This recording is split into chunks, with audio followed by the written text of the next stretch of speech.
Hi and welcome. My name is Rachel Windchaser. I am a horsewoman and author, and I work with people who want a calmer, clearer relationship with their horse. My work is about understanding how horses think, feel, and sense the world, and learning to meet them with more awareness and less pressure. If you're here to deepen connection rather than control, you're in the right place. Because that, in the end, is what will get you to where you want to be. I do enjoy our interactions, so please ask any questions that you might have.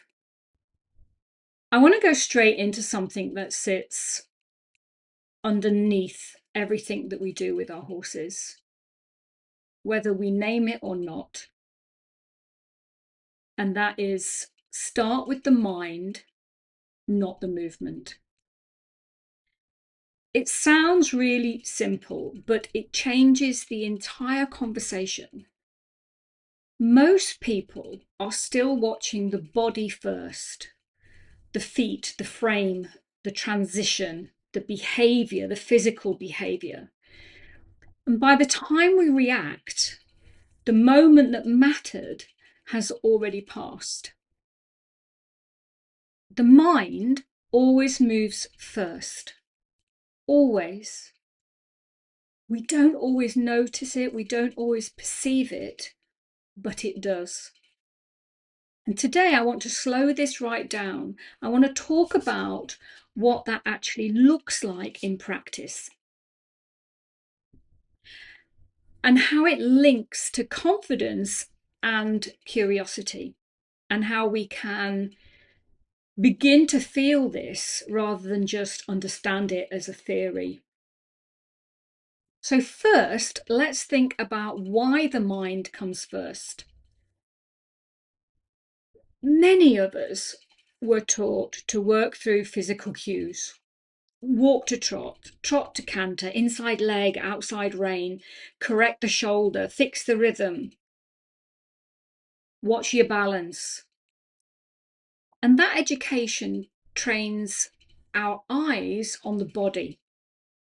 But the body is never the beginning of any of the conversations that we have. The moment before movement tells us far more than the movement itself.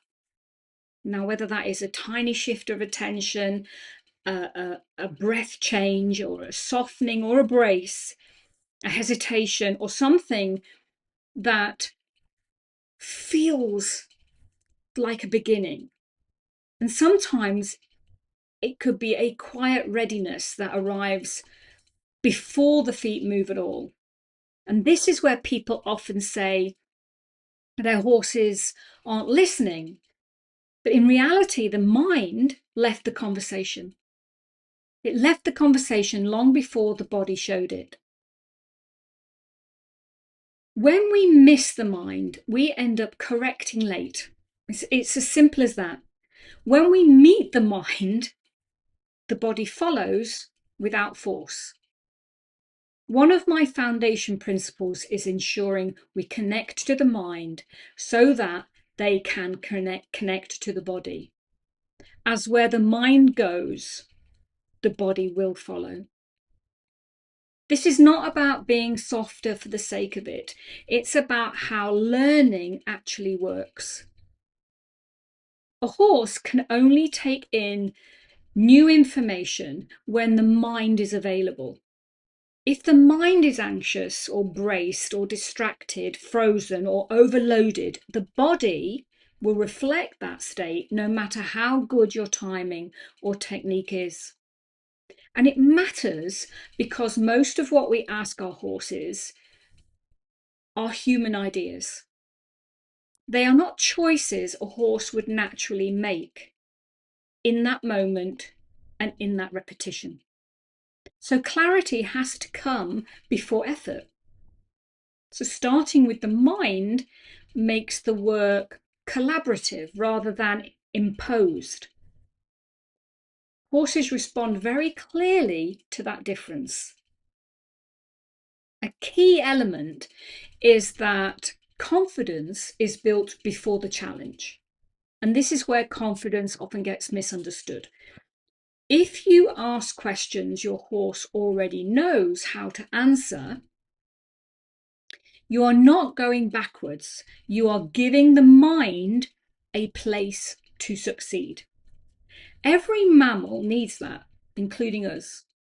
It's how we stay regulated enough to learn. When you stack a few easy questions before adding something harder, the horse stays available. Concern may still show up, but it doesn't tip into overwhelm. And this is how you avoid the explosions, the shutdowns, the moments where everything falls apart. You create a path the horse can stay on.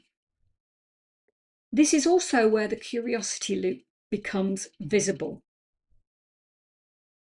Chaos, concern, curiosity, confidence. This is the loop that helps you understand that learning process and how their mind is working.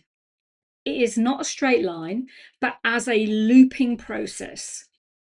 Now, there's two practices that will help you feel that mind first element. They're simple, but they change how people experience their sessions. And it's two practices that I share with my clients, and I'm going to share them both with you right now. Practice one is the internal pause. So before you ask anything of your horse, pause. Sometimes it's a full breath, sometimes half breath. But while you're in that moment, notice your own mind. Is it rushed? Is it scattered? Hopeful? Bracing? Clear? Horses will pick up on that energy, pick up on that intention faster than the physical cues that you're going to give them. If your mind is unsettled, the horse's mind will respond to that. Not because they are copying your emotion, but because intention arrives before movement. When you soften your own mental edges, the horse often responds before you touch a rein or take a step.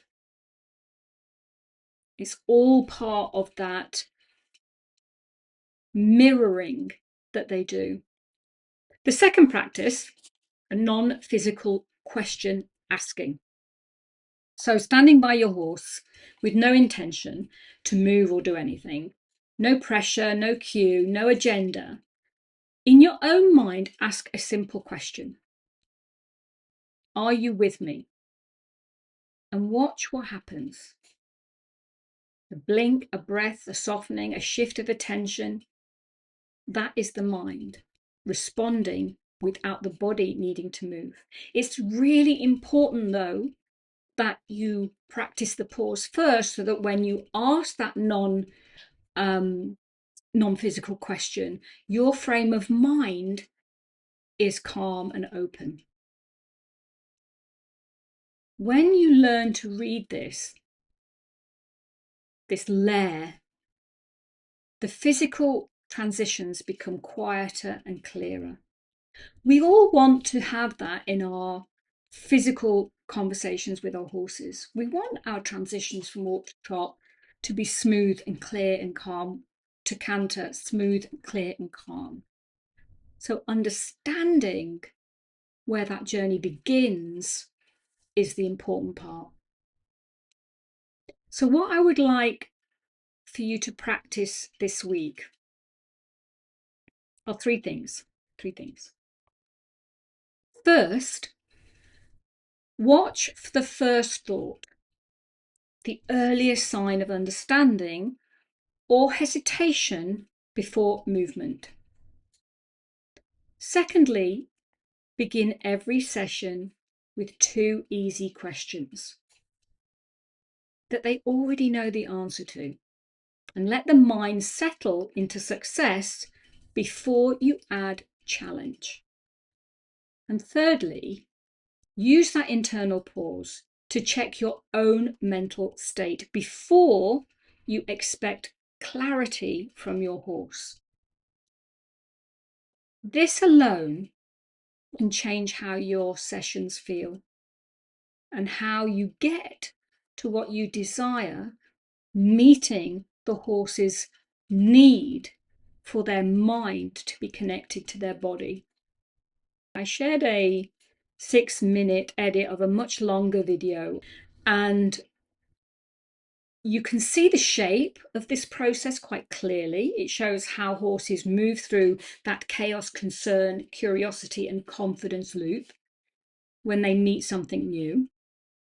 But what it can't show is how much time is spent in the quieter moments, the looping back, the pauses where nothing dramatic seems to happen, but the horse is thinking.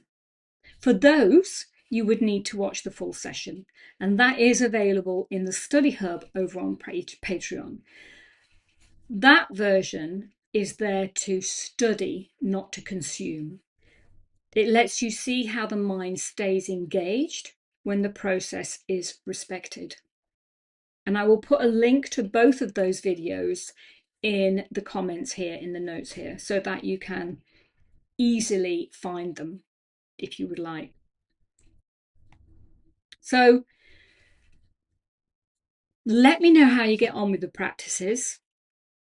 Remember to ask the easy questions that they have already information to answer so that they get into a success frame of mind.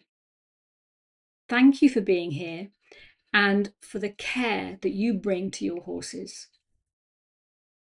And if you notice even one small shift this week in how your horse offers attention, that matters. That's the work, the noticing, the awareness. Ask any question you like in the comments, as always, and take care for now. And let me know what you noticed in your horse's mind and in your own. So thank you for spending this time with me. If this resonated, please subscribe to the YouTube channel so you don't miss any future videos. You're also very welcome to join the Study Hub on Patreon, where we go deeper with shared learning and reflection. And if you would like to explore these ideas more slowly, then please consider buying my book, The Rewilding Principles, Horsemanship from Nature. It is available now on Amazon and on Lulu and on the website, and you will have all the links below. Take care. See you soon.